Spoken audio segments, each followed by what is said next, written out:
인사해. 허스키가 물어 죽이는 영상을 저희가 봤어요. 근데 물론 운동장이랑은 조금은 결이 틀리지만, 그러니까 잘 놀다가도 갑자기 싸우는 게 또 강아지들이에요. 뭐 그러다 보면 뭐 다치거나 큰 사고로 또 이어지는 경우도 저도 이제 종종 봤는데, 스트레스를 풀고 가는 게 아니라 오히려 견주들로 인해 스트레스를 더 받고, 예약을 한 일행 혹은 뭐 저 혼자 와도 되죠. 그 강아지랑 혼자 이외에는 아무도 들어올 수가 없습니다. 그 시간 내에는. 그렇기 때문에 애견 일반 카페와 운동장에서의 그 같은 한 시간이라고 하더라도 행복해할 수 있는 그런 시간을 제공을 한다는 부분이죠. 이런 장소가 좀 빨리 알려줬으면 좋겠다는 생각을 하면서 내역을 위로 뽑아드릴 텐데, 볼 건설 비용만 거의 평당 300 정도 잡아서 30%, 예약률 30%로 잡았을 때의 매출을 저희가 한번 뽑아드릴 거예요. 무인 애견 운동장을 창업하신다면은 쉽진 않다. 뭐 무인 시대의 생각으로서는 쉽진 않다. 왜냐면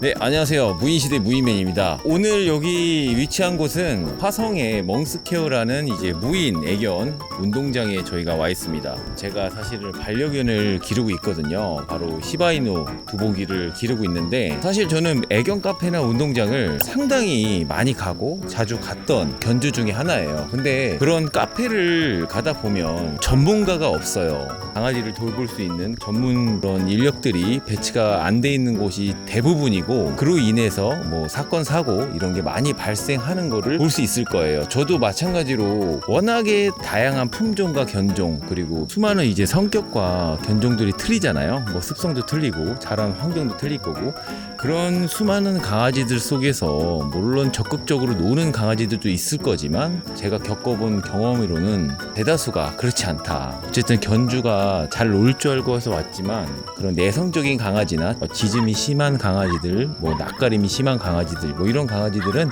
와서 스트레스만 받는 그런 경우가 있을 수 있거든요.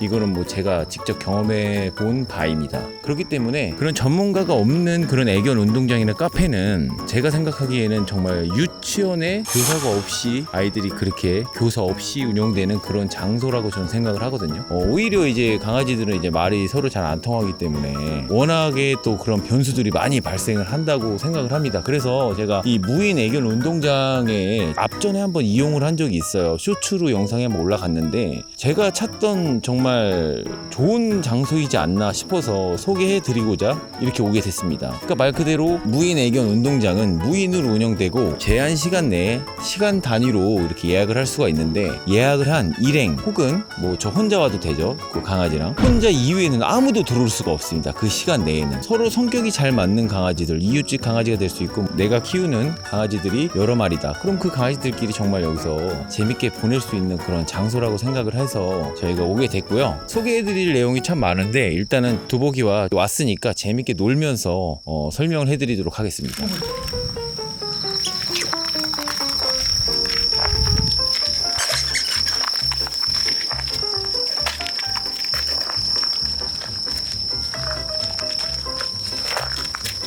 뭐 여기 아니더라도 어디 산책이나 공원 가도 꼭 공놀이를 하루에 한 30분 정도는 꼭 해줍니다.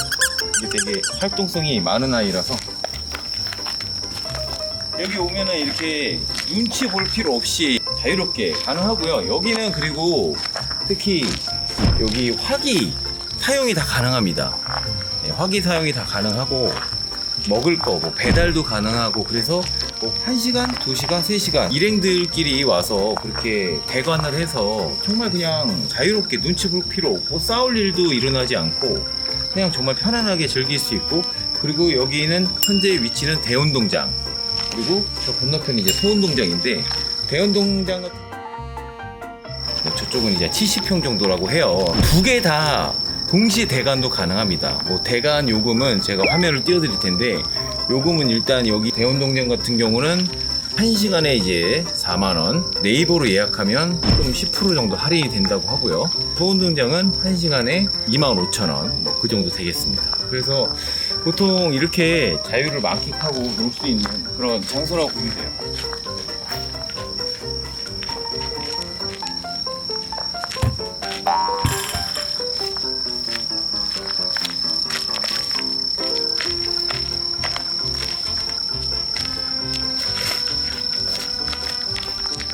그리고 이제 예약은 1시간 이후로 30분씩 끊어서 예약을 할 수가 있고요.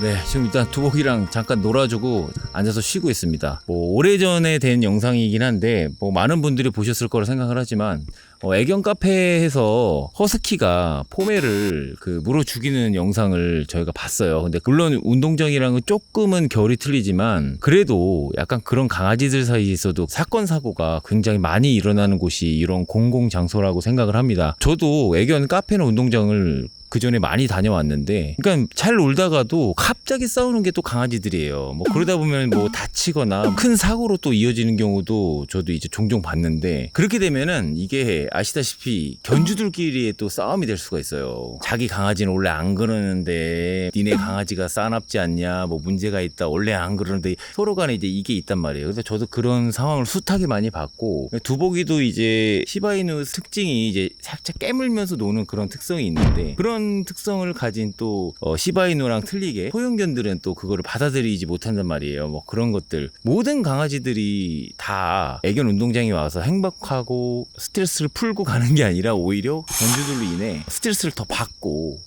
이로 인해 강아지들이 여기서 겪은 트라우마 때문에 나중에 산책을 가서도 강아지를 기피하게 됩니다. 근데 이제 목줄이 채워져 있기 때문에 빠져나갈 수가 없어요. 그렇게 되면은 공격성이 드러나는 거죠. 어차피 도망갈 수가 없으니까. 그쵸? 뭐 그렇게 성격이 좀 변한다고 보면 됩니다. 오히려 애견 운동장이나 카페 때문에 반려견들의 성격이 변하는 거예요. 트라우마가 여기서 생기는 거죠. 그거를 사실 대부분의 그 견주님들이 잘 모르는 경우가 많아요. 뭐 저도 사실 뭐 박사가 아니지만 강아지를 오랫동안 키워온 경험으로서 말씀드리는 거고, 숱하게 뭐 유튜브나 인터넷으로 좀 찾아보고 공부도 좀 했죠. 그런 경험으로 제가 그런 말씀을 좀 드리고 싶고, 여기도 마찬가지긴 한데 애견 카페나 운동장은 사실 그 위생상의 문제도 사실은 저는 있다고 생각을 합니다. 그렇지 않은 것도 물론 있겠지만 이런 인공잔디나 잔디 같은 경우도 수많은 배변과 뭐 그런 것들이 완전하게 씻겨 나가지 않는다는 말이에요. 위생적으로는 알 길이 없다, 뭐 그런 거를 말씀드리고 싶습니다.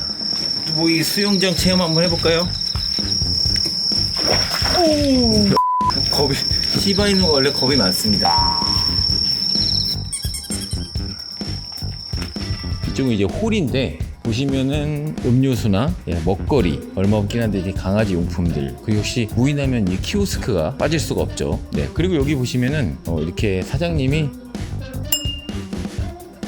포토존을 만들어 놨습니다. 사장님도 이제 견주신 것 같은데 굉장히 미남이세요. 이렇게 되게 넓습니다. 화장실도 있고요. 저쪽이 이제 여기가 대운동장, 저쪽이 이제 소운동장. 여기가 어디냐? 멍스케어 화성점 무인 애견 운동장입니다. 네. 그리고 얘가 위치한 곳은 또 여기 운동장 대기석이에요. 대형 운동장만의 일행들이 대기할 수 있는 대기 장소고요.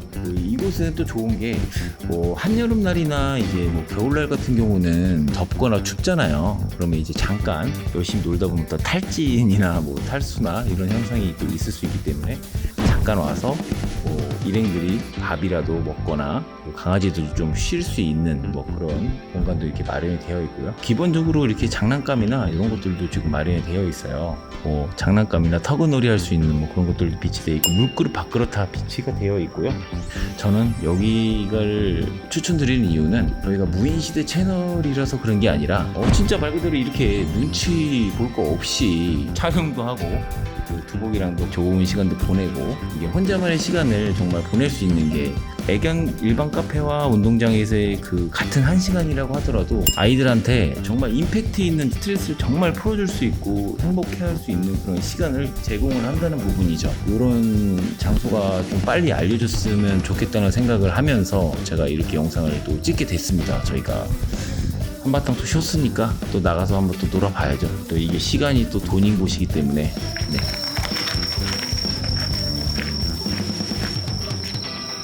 두공이는 공을 안 가져옵니다. 공을 제가 공놀이 하는 것 같아. 제가 내가 던지고 내가 가져가고. 아. 인사해. 관심 없어. 저희가 이제 고객의 입장에서는 저는 말씀드렸지만 사업성을 저희가 좀 따져보지 않을 수가 없어요. 여기의 그 부지는 사실은 임대가 아니면 건물을 건설을 해야 되는데 그렇게 되면 스케일이 커집니다. 내역을 위로 뽑아드릴 텐데 볼 건설 비용만 거의 평당 300 정도 잡아서 그렇게 들어가면 거의 이제 이런 인조잔디나 펜스까지 시설 설비까지 하면 거의 한 3억 수준으로 이제 창업 비용이 들어가거든요. 뭐 그렇게 되면 사실은 뭐 회수율도 그렇고 타산이 안 맞을 수가 있기 때문에 보통은 이제 이런 창고에 있는 부지를 찾아서 이 위치가 사실은 임대료가 그렇게 비싸진 않을 것 같아요. 24시간 예약제로 이루어지는 곳이기 때문에 저희가 한 30% 예약률 30%로 잡았을 때의 매출을 저희가 한번 뽑아 드릴 거예요. 정말 예약률 30%만 봤을 때에 정확하지는 않습니다. 업체랑 이 업체랑 컨택을 정확하게 해보고 저희가 이제 말씀을 드려야 되는 부분이라서. 그런데 30% 예약률을 보면 지출 내역도 저희가 띄워드릴 텐데 지출 내역을 보시면 뭐 세금, 공과금, 월세, 기타 잡비 그리고 이런 애견 용품들 여러 가지가 있겠죠. 뭐 키오스크에서 사용되는 이 관리 비용들 같은 경우 보험금도 있을 수 있겠죠. 뭐 보험이라든가 여러 가지 기타 비용들이 많이 들어갈 거예요. 이렇게 좀 넓은 부지를 관리하다 보면 그렇게 되면 사실은 30% 예약률로는 정말 재미를 보기 어렵다. 이 사업은 제가 판단했을 때는 마케팅이 정말 중요한 것 같아요. 외지에 있고 애견 카페와 운동장이 많은 시장에서 무인의 장점을 부각을 하면서 이 외지에 있는 곳을 어쨌든 끌어들여야 하는 전략이 제일 중요하지 않을까 생각이 됩니다. 예약률이 그만큼 많으면 많을수록 여기는 그만큼 이제 사업 수완도 좋다고 생각을 하거든요. 무인 애견 운동장을 창업하신다면은 쉽진 않다. 무인 시대의 생각으로서는 쉽진 않다. 왜냐면 이런 공장 부지를 잡기도 정말 어렵고 물론 이제 저는 무인 애견 운동장 이 사업 아이템은 정말 좋다고 생각해요. 아까도 칭찬을 제가 좀 많이 했는데 하지만 이제 창업주의 입장에서는 심사숙고해야 될 부분이지 않나 싶습니다. 제가 그 키오스크나 물품을 제가 봤을 때도 물품이 아직까지는 많이 비어있고 부족한 것 같아요. 왜냐면 여기가 제가 알기로는 5개 매장 정도가 진출된 상황이거든요. 그래서 나중에 추후에 기회가 된다면 여기 업체와 좀 컨택을 해서 정확한 창업 정보와 장점과 혜택 그런 것들을 한번 파헤쳐 보도록 하겠습니다. 전 개인적으로 제 최애 장소라고 생각을 합니다. 자주 오지는 못할 것 같고요. 저 혼자 와서 대관료 36,000원을 1시간에 이렇게 주고 자주 오기에는 조금 부담이 되는 금액이기 때문에 나중에는 마음이 맞는 강아지들끼리 마음이 맞는 일행과 일행 한두 명 정도와 같이 오면 될 것 같아요. 강아지에 대한 추가 비용은 없다고 해요. 여기는 대신에 사람에 대한 추가 비용은 있다고 합니다. 추가 요금에 대한 것도 제가 잠깐 띄워드릴게요. 추가 요금이 이렇게 발생한다는 것을 알려드리고 싶고 아무튼 두복이와 재밌게 이렇게 땀나는 거 보이시죠? 땀나도록 이렇게 좀 잘 뛰어놀고 갑니다. 다음 영상에서는 조금 더 저희가 무인 창업에 관련돼서 또 유익하고 알찬 영상으로 찾아뵙도록 하고요. 구독과 좋아요는 채널을 유지하는 데 큰 힘이 되니까 여러분들 꼭 구독과 좋아요는 눌러주시길 바랍니다. 감사합니다.